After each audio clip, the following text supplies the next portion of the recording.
Thank you very much, Game Changer, for subscribing to this channel. My name is Coach Chenjera, mukandionak. I'm a mindset coach. In this conversation, I want to talk about franchising the African economies. Franchising the African economies. This is my topic. I strongly believe, after I've done a thorough research, that the only way to, the best way, not the only way, but the best way to drive growth in African economies and to reduce the levels of unemployment is to franchise our economies. So this is something that I want to elaborate and perhaps try to paint a picture so that you can appropriately assimilate the significant aspects which underline the discipline of franchising. I do hope that you, as the listener, after listening to this conversation, you'll be able to own a franchise.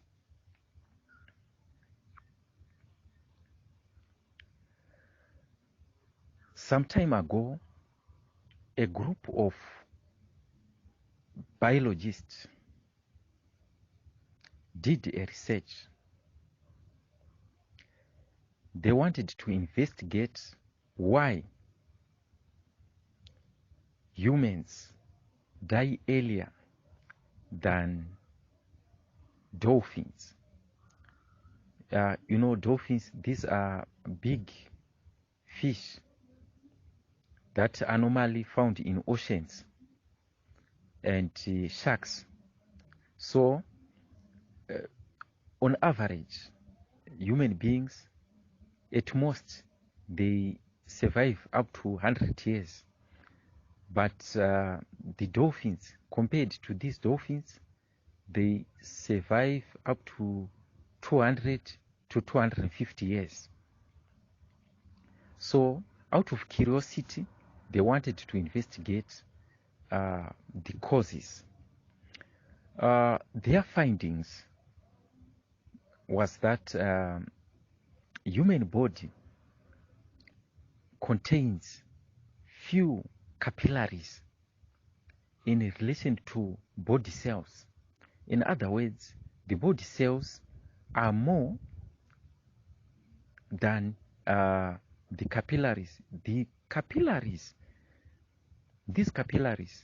are responsible for supplying the requirements needed by body cells for the cells to survive. In other words, they carry blood to and fro from the cells. Then they discovered as well that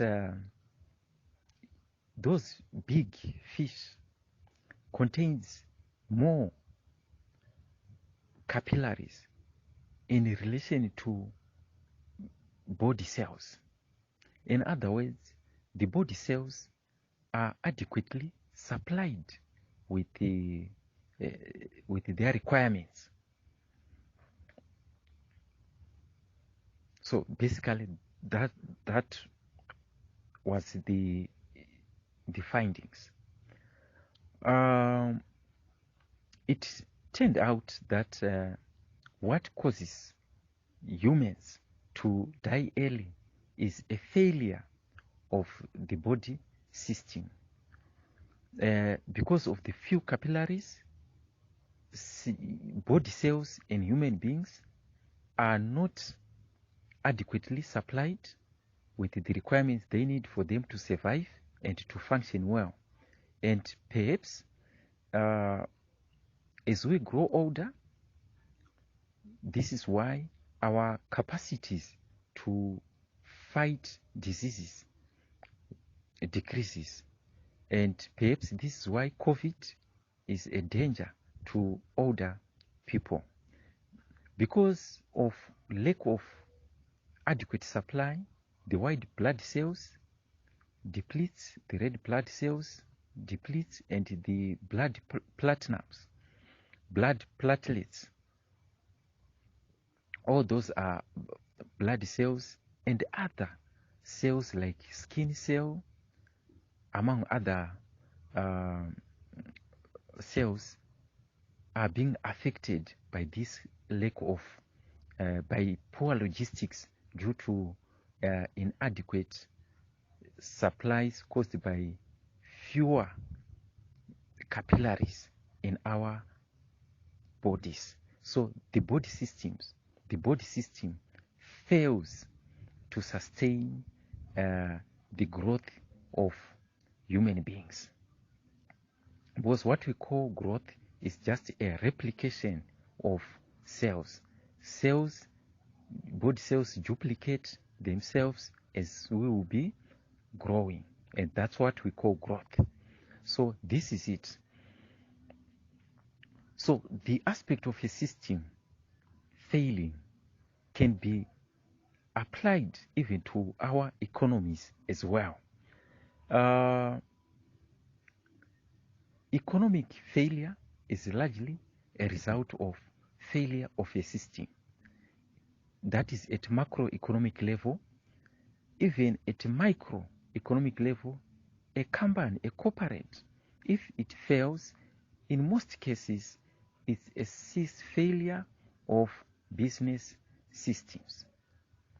Right. So an economy is a collection of corporates. And corporates, each corporate is a collection of business units. And each business unit is a collection of individuals. And these individuals use business systems to be productive. When they are productive, it means the business unit is going to make profit. When it makes profit, if that profit is reinvested, because that profit becomes new capital, if it reinvested, it means we create another business unit, and the creation of these business units, in this case, we are likening the business units to body cells. The replication of these business units will lead to expansion of the corporation, and the expansion of these corporations will lead to the expansion of the overall economy. Another analog can be, which is similar to this idea, can be applied to a population. A city is a collection of suburbs, and a suburb is a collection of suburbs, and each suburb is a collection of households, and each household is a collection of family, and each family is a collection of individuals. And in this case, we are taking a family as a body cell of the population. If a family replicates itself, it means it's going to produce more and more families. From one family, we are going to have 2, 3, 4, 5 families. Right? So the expansion of families, it means the communities will be expanding, the suburbs will be expanding, and the expansion of the suburb will lead to the expansion of the city, which is the population as a whole. Now, I want to look at how this population or cities may deplete. The population in the city may deplete. Maybe this will be caused by famine, things like war and diseases, which will kill individual people. And by killing individual people, they are killing the capacity of the total population to regenerate itself.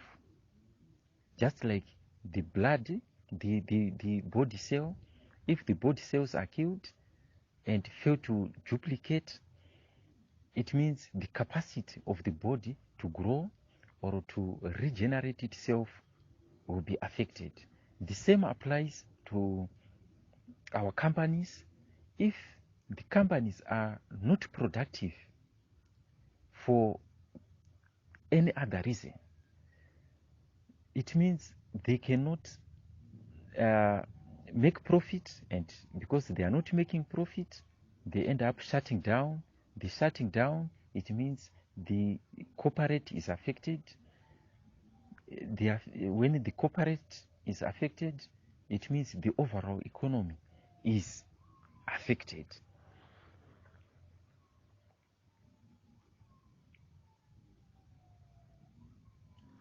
Now, I want to focus on, I want to now to introduce the concept of franchising and this analog I've just discussed about. When we take a business, an economy altogether, for us to grow these economies, it means we need to generate business units. And who is responsible for generating these business units? In other words, I'm taking the people who are responsible for generating these business units to be the capillaries of our economy, the people who continue to supply the requirements of the economy.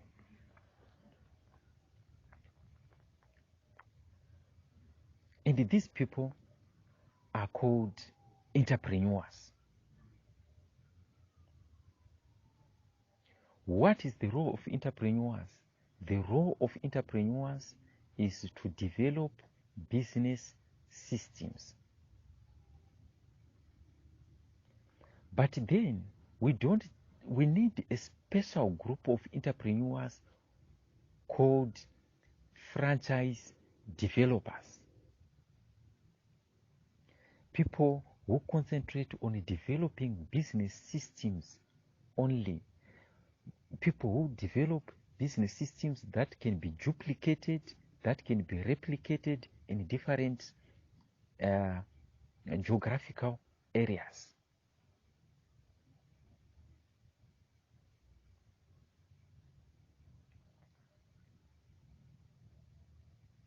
Well, there's been a misconception on the definition of entrepreneurship.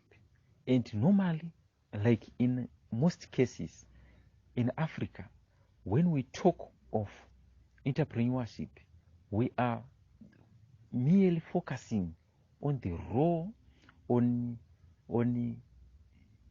trying to make someone their own boss, be your own boss, as the key definition or the yardstick to measure if someone is an entrepreneur. And another concept is to ask people to be innovative, because we regard those people who are innovative to be entrepreneurial. Those definitions are correct because there is no one or a single definition that is universal. Definitions are tailor-made to suit our needs and our environments. And if it means if we come up with a wrong definition, we will produce wrong results. But if we come up with the right definition, which suit our needs, our environment, that definition will be able to guide us appropriately, to guide our actions. Now,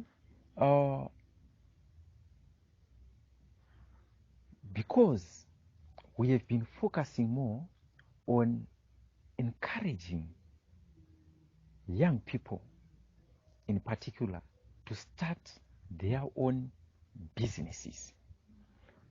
And in most cases, as I've observed and discovered in my research, is that entrepreneurship is one of the most underrated profession in Africa. It is one of the most underrated profession because we think everyone can be an entrepreneur. We think everyone can start a business and succeed. But the truth is, entrepreneurship is a technical profession. It's a profession. Just like medical doctors. Medical doctors know and understand, they've learned about the body systems. How does the body work? And because of this understanding, they are able to cure any diseases that affect the body. But now, because entrepreneurship is entrepreneurs or entrepreneurship in general is being underrated.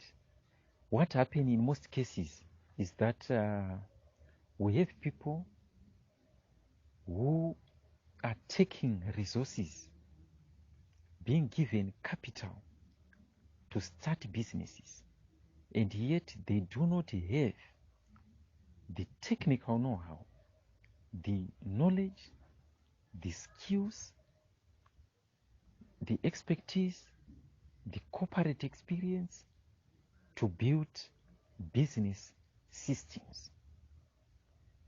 Because what we call a business is not an idea. And I want to challenge this misconception that money follow ideas. This concept is affected our efforts for a very long time, because we are misconstruing an idea as an opportunity, yet not all ideas are opportunities, and not all opportunities are business opportunities. They need to be tried and tested, right? What is more important is not an idea, but a business model.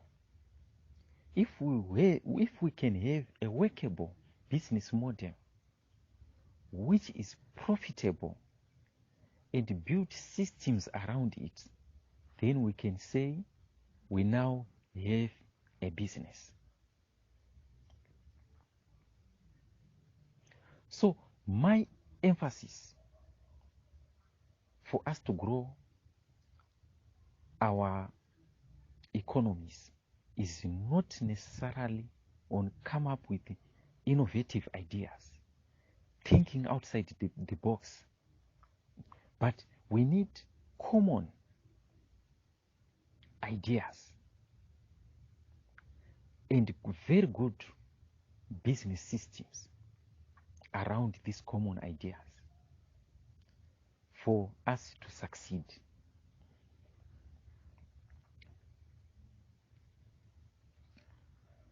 Then another misconception that I want to clarify is that the young people in particular are being told to be innovative, which I think is a wrong concept again. What is more important is for young people to be adaptive instead of being innovative. If you know this electrical gadget called an adapter is this gadget called an adapter. We can plug. It is designed in such a way that a 3-pin plug can be put on, a 2-pin plug can be put on, a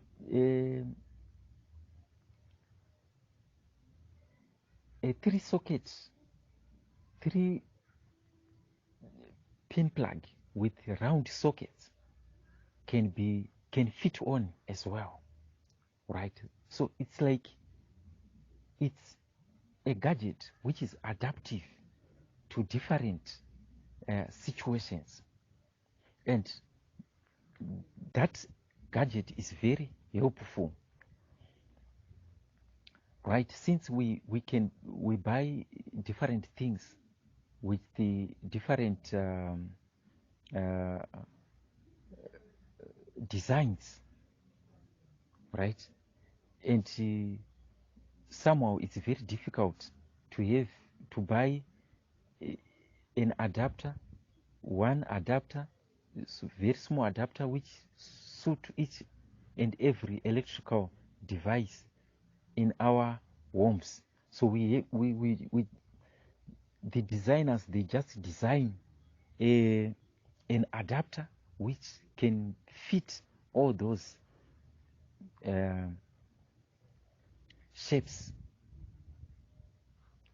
Right. So what is my point here? My point is that we need our young people to be adaptive. In other words, they have to fit in the environment, in the ecosystems, in the different ecosystems. They have to fit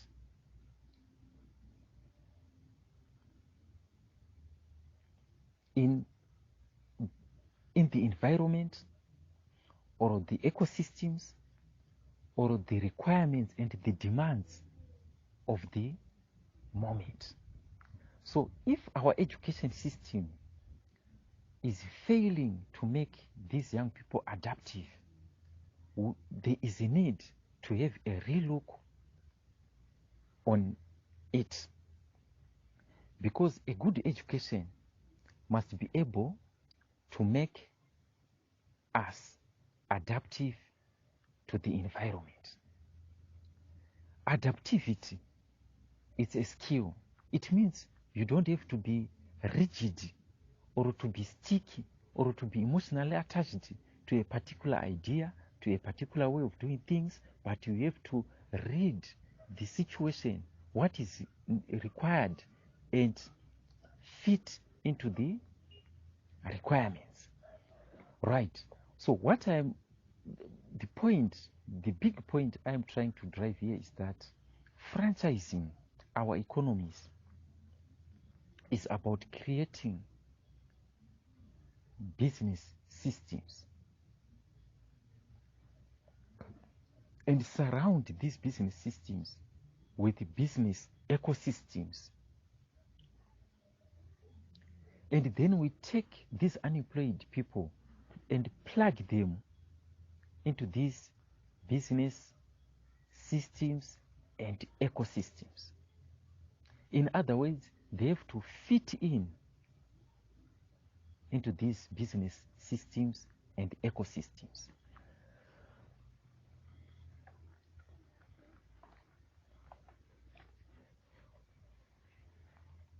let me try to elaborate the advantages of franchising.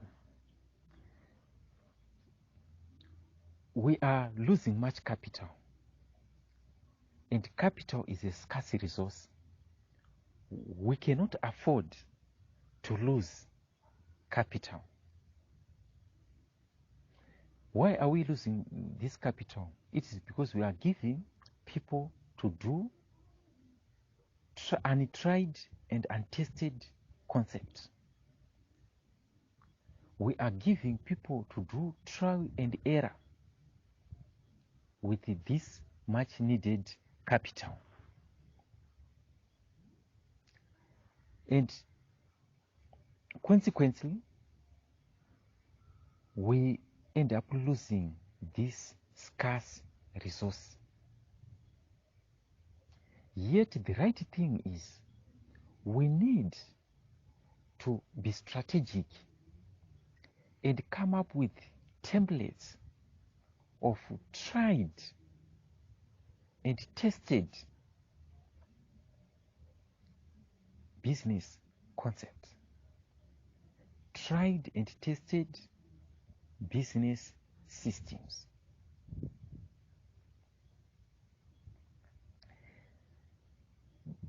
There is a high probability that a franchise, if you invest your money by buying a franchise, there is a greater chance to succeed. Because for anybody as an entrepreneur to succeed, they need these 5 things. They need to be able to build business systems. Point number 1. Point number 2, they need to be networked. Point number 3, they must be able to consult and have consulting partners and mentors. Point number 4 is to be able to build teams. And the last point is the ability to sell. This is what can make someone succeed as an entrepreneur. So, because one is just a college graduate, they don't have these skills, they've never worked anywhere, they will struggle to build business systems, to build a business. For someone who doesn't have a corporate experience, I don't think they will be able to build these systems. And this is why most of our businesses, as we have seen, are one-man driven, are haphazard. The operations are haphazard. The businesses are not predictable. The businesses are not bankable. Therefore, they struggle even to grow them and expand them into meaningful business. And the economies, our economies, are not benefiting in terms of tax collection. And even if they hire people to help them, those people still, they have no pay slips. The dates of payment are not regularly, are not predictable, among other things. So eventually we end up with a dodgy type of business and dodgy type of economy. And this is something that is not good. And this is something that is not creating economic growth. And this is something that is contributing to a rise in unemployment levels, right? What drives economic growth, as we've discussed earlier, is the ability of entrepreneurs to build businesses that can be replicated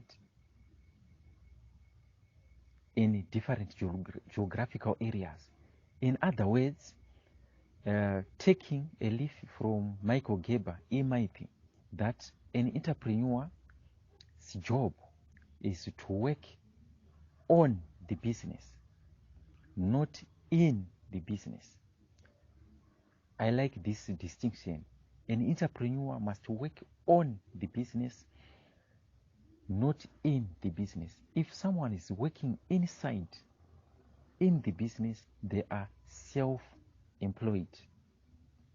And self-employed people have no capacity to replicate those business in different geographical areas because they are limited in terms of time.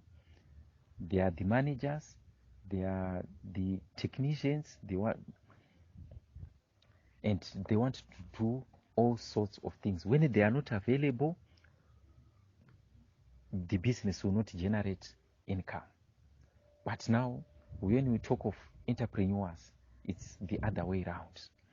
Now, a franchise is there to provide all the necessary support needed by an inexperienced and naive teenager. You don't need knowledge and skill for you to succeed as a franchise owner, because the franchise will provide the best support, the technical support, the networks, and the linkages. In fact, the franchise will do everything for you because that's what it is designed to do. So the idea is for you, for the teenager or the unemployed person or someone who is struggling running their independent business but failing to generate profits, for them to join a franchise. And when they join a franchise, they get all the necessary support required for them to be successful. Right? As simple as that. Right? So a franchise can be a school as well, because as you will be working in your own business, you will be learning how to run a business. And again, a franchise provides you a market for your business. And in this case, I'm not saying the market for your products. I'm saying the market for your business collectively. Suppose you want to retire after working for so many years. You can sell that business.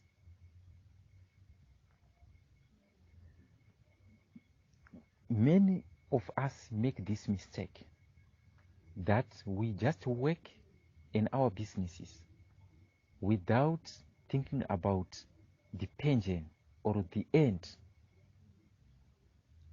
And eventually, when we wind up our business, we are left without anything to take care, without anything to pocket after all these years of hard working.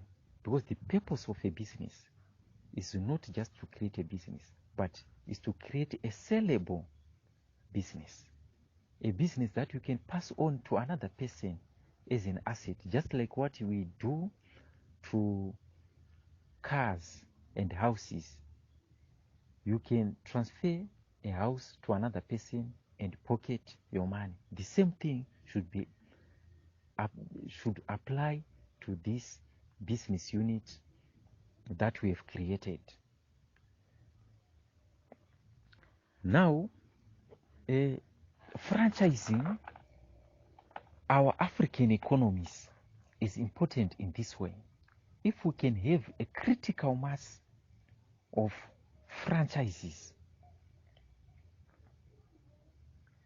in almost every industry, we can have templates, systems developed by franchise owners.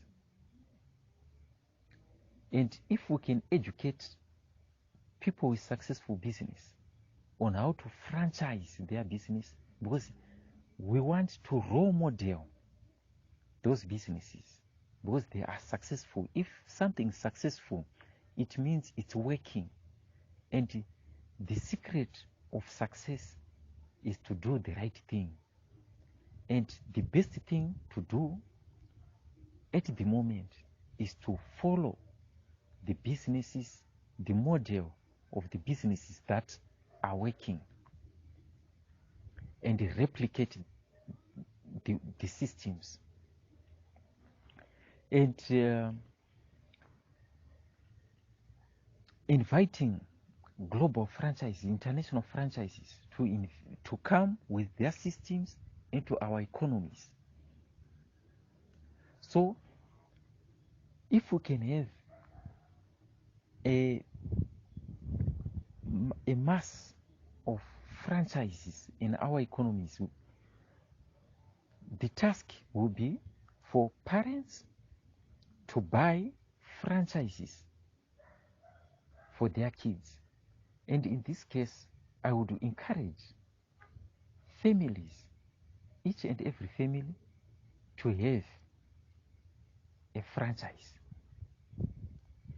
as a family business where kids can learn about business.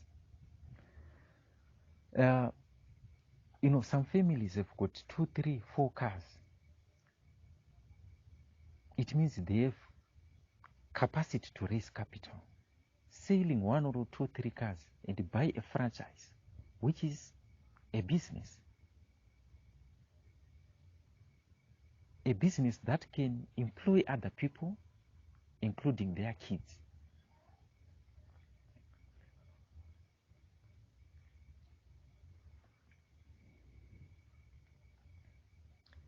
And young people can come into groups and get funding to buy a franchise and work in their own franchise. The government can chip in as a guarantor, for banks to provide funds to people who want to buy franchises. Because the risk of failing is limited. It means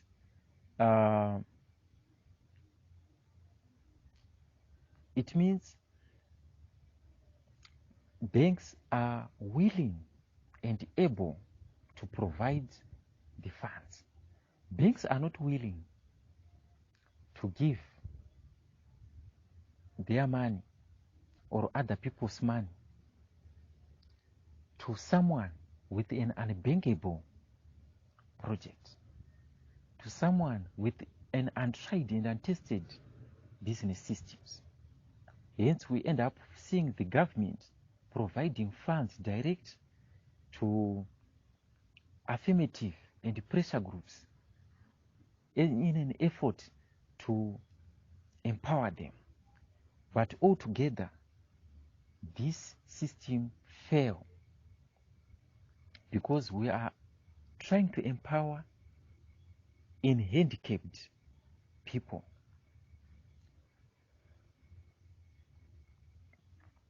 So the franchising model, in my view, can go a long way in terms of even economic growth. Because when I buy a franchise, it means we have created a business unit. The brand of that franchise will be expanding as more and more people are buying franchises. The business units will be, so in other words, we are replicating the business units. We are increasing the business units. And the task is not on the franchise owner to find money to increase this business, but on us individuals who want to find something to do, who want to own businesses, to come with our own capital.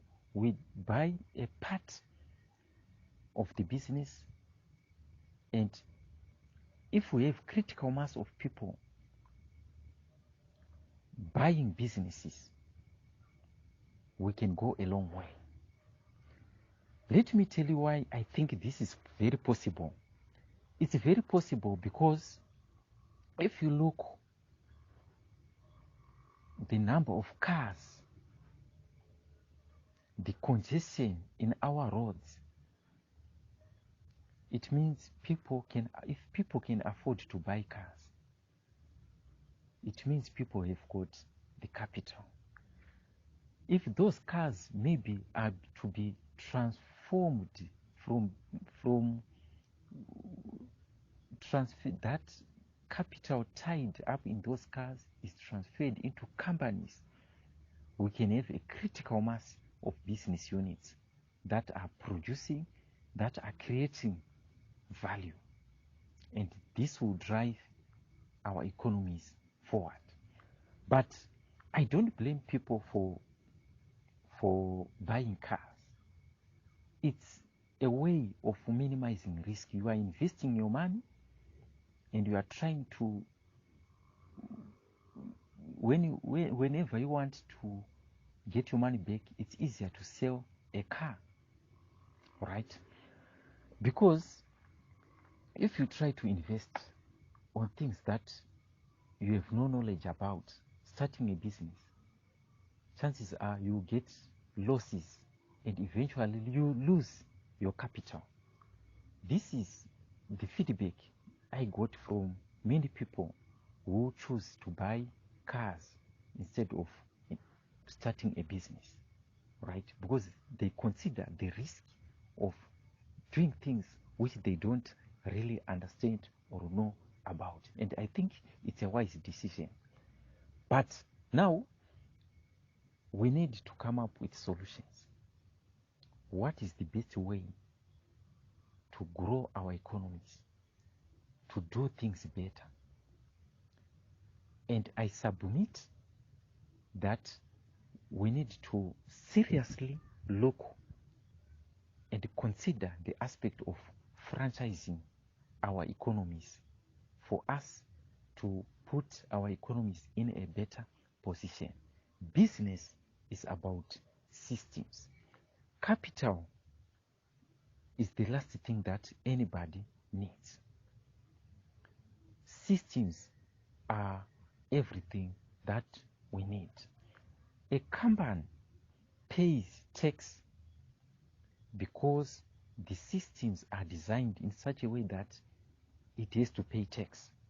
A company pays its workers on time because of the business systems in place that are designed to operate that way. A business with a system is a business under control, and a business with a system will never get out of hand. So systems allow average people to produce excellent results. We don't need smart people to grow our economies. We just need few smart people who design the templates and the systems. And then we rope in everyone to use those templates and the systems to produce results. So the concept of an ecosystem called a franchise is very key. Training is there, funding is there, the product the licensing, the contracts, the franchise owners will do everything on your behalf. And I think that is a game changer for anybody who wants to succeed, who doesn't want to lose their capital, to lose their money. Franchise is the best way. And we need to do it at a critical mass to drive our economies further, to grow our economies, and to solve the problems of unemployment. As I conclude, let me emphasize this point that entrepreneurship in general is ecosystem driven. You cannot run a business as an individual and succeed for too long. If you look other communities, let's take in Africa, there are Indians. They work and operate as communities. They pool their resources together and divert their efforts in one direction. And for that reason, these are successful communities. The same applies maybe to the Chinese and the Jews in our communities, because they have created ecosystems around their businesses and support each other. Chances for them to succeed, the probabilities are very high. And as we have seen, they are very successful. And this is something that we need to do. And the franchising opportunity is the best entrepreneurial option that one can take. You are simply plugging yourself into an arrangement, into a support system, a life support system. You are just adapting or fitting yourself into something that is already arranged for you to succeed.